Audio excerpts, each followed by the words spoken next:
Police across the country say they are stumped by a rash of car thefts.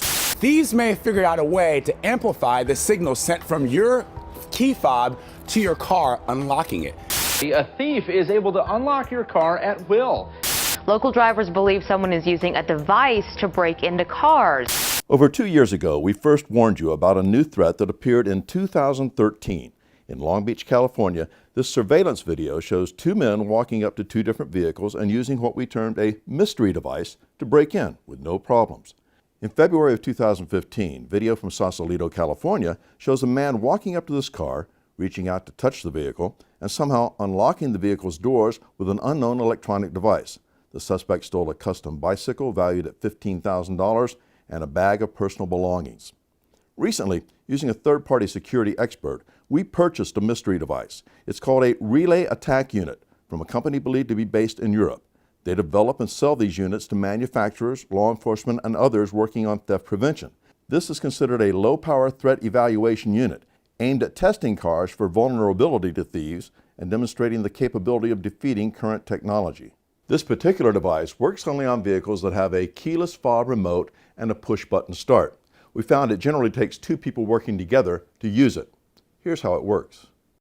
The driver leaves the vehicle and locks it using the fob. Standing or walking within a few feet of the driver, the thief uses the component called the relay box to capture the code from the unsuspecting driver's fob.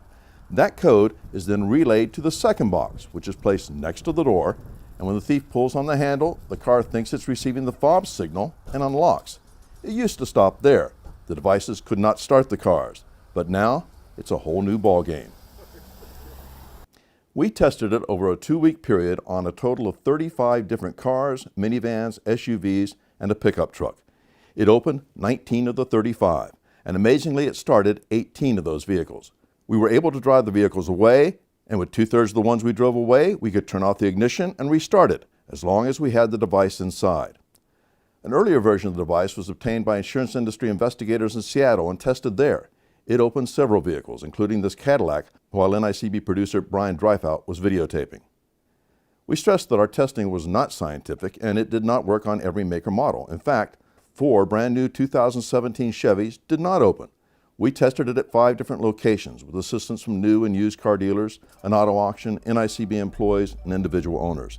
CarMax, the nation's largest retailer of used cars, is an NICB member and a strong supporter of the fight against vehicle theft. They gave us access to one of their stores and its vehicles. In reality, it was somewhat temperamental, and most of the time, the fob signal was only captured when it was within a few inches of the unit, not the 8 to 10 feet claimed by the makers. The engineers who developed this device say it has opened and started many other makes and models, including some of the ones we could not defeat. More powerful and sophisticated devices are being sold by unscrupulous dealers, some costing upwards of $60,000, and according to experts, they can be purchased online. Some thieves are allegedly even making their own devices.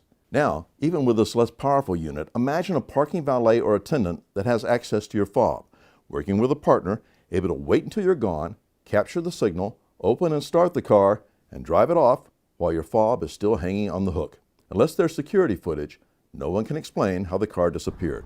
After seeing the device in action, NICB's Jim Schweitzer, who oversees all NICB investigations, said manufacturers have to continue to improve their anti-theft technology.